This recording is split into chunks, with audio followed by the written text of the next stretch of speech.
Hello there guys, and welcome back to another video. Harry here, and today we are reviewing the new album by Everything Get to Heaven. They're an indie rock band from England. They got pretty big in the charts at one point. They released a few songs like Kimasabe and Cough Cough, which got quite a bit of radio attention, and their album Arc, which they released in 2013, got released with critical acclaim. I really enjoyed the music that I heard from them. So on a risk sort of buy, I decided to grab this album when I saw it in HMV.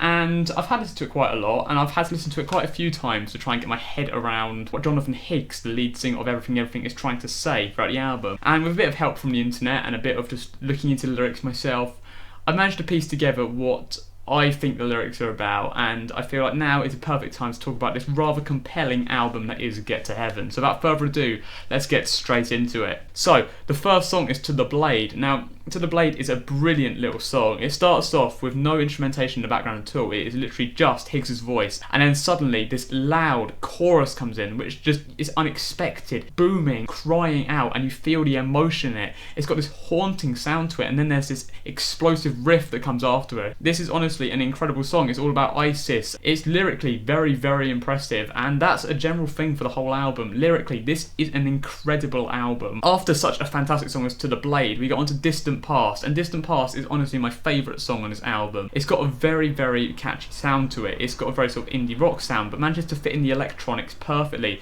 It's got this brilliant chorus which really just digs into you. The groove, the catchy sounds to it. It's got energy, it's got life. It's honestly a lyrically impressive and just fantastic song. And on the surface, it's just a really good tune, and underneath, the lyrics are just unfathomable. Honestly, I absolutely love this song to pieces. Straight after that, we go on to Get to Heaven. Now, Get to Heaven is their more indie styled song. It's got a sort of vibe of 1975 to me. It's certainly got that riff. It's got a very sort of tropical sound, and it's very strange. Nothing like stuff from their previous album Arc. It's got this very summery sound to it, yet the lyrics themselves are incredibly blunt, very morbid. It's the idea of this big war, people being killed, tanks in the middle of the road, and yet the lead singer is worrying about what his password was and where he parked his car.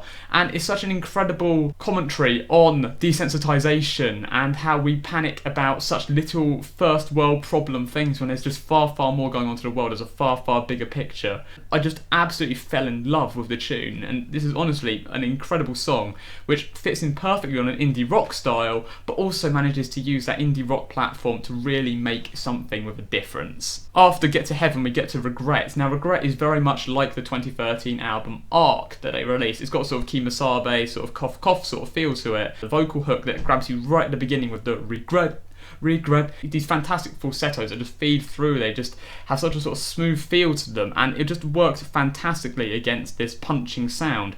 The lyric, "Did you ever watch your life slide out of your hands?" is such a simple lyric, and yet it has so much power behind it. It's such a visual metaphor, and it's honestly just one of the best lyrics I think I've heard in a long time, and I really do love it. After Regret, we go on to Spring, Sun, Winter, Dread. There's this very odd juxtaposition against this very bouncy rhythm, and then these very emotional lyrics. I mean, we go from this spring, sun, winter, dread, and it's kind of catchy, but the instrumentation behind it, it's really got sort of bouncy rhythm to it. And then suddenly we go to this sort of whispering sound going, "I don't want to get older." And it's such a sort of relatable thing that we don't want our life to slip away from our hands, and yet it's inevitable. And I feel like these bouncy tunes just contradict the emotional lyrics just so well, and it's something that Everything can pull off every single time they do it. After Spring, Sun, Winter, Dread, we go to the very strange The Wheel Is Turning Now, where the first half is very much this very sort of punchy sound that fits in with the rest of the song so far, and suddenly we go into this very sort of slow breakdown which really does change the whole rhythm. Suddenly we go from this very sort of loud sound to suddenly this very quiet sound where only we have this very slight bass underneath, falsettos seeping through. And the lyrics tell an important and blatant message about brainwashing and about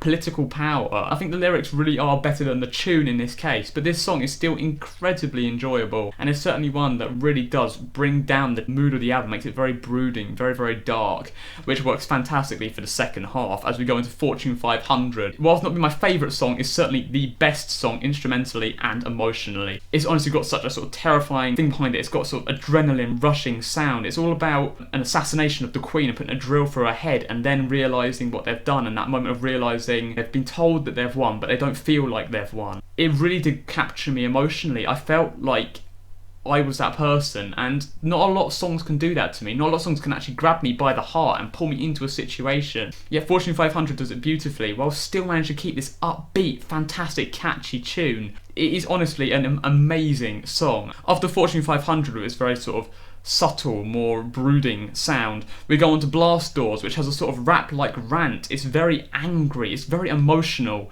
and it really brings back the sort of life into the album. It brings back the energy and the sort of pulsing. It's an incredible song. I mean, the falsettos in the chorus work fantastically against these very violent, very punchy, very, very jagged verses. It's honestly something just incredible. After Blast Doors, we go on to Zero Pharaoh. As has Pharaoh in the name, has a very sort of Egyptian vibe to it, which works fantastically. It really makes it stand out on the album. You really do remember the song for the Egyptian sounds that come out of it. The chorus and the verses, they merge together. It all really fits in together very nicely. After that, we go on to No Reptiles, which uses a very sort of comical lyrics, but uses them in a very, very serious context to talk about very, very key and very, very terrifying issues that Higgs has with the world. The very strange offbeat sound to it really does work against these very comical lyrics. The ideas of fat children in pushchairs and of boiled eggs in suits and ties are very, very interesting images to go for, and fantastic visual metaphors to describe such terrifying things as Higgs is trying to get to in this song. And then finally, into No Reptiles, we finally go into Warm Healer, and Warm Healer is the final song on the album, and compared to everything else, it actually has a very sort of warm sound to it. It has a very sort of relaxing, mellow vibe to it, which really does help with the song. After these very, very angry, very, very in your face, and frankly quite morbid and terrifying songs,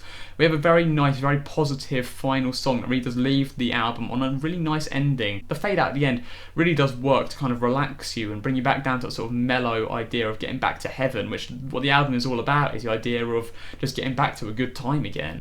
I think that's incredible. I mean, this final song has had some criticism before because it doesn't really seem to do a lot for people. But when you look at it in the context of the album, it works beautifully because it manages to bring you straight back to peace after such terrifying and punchy and just frankly scary songs as Fortune 500 and The Wheel is Turning Now.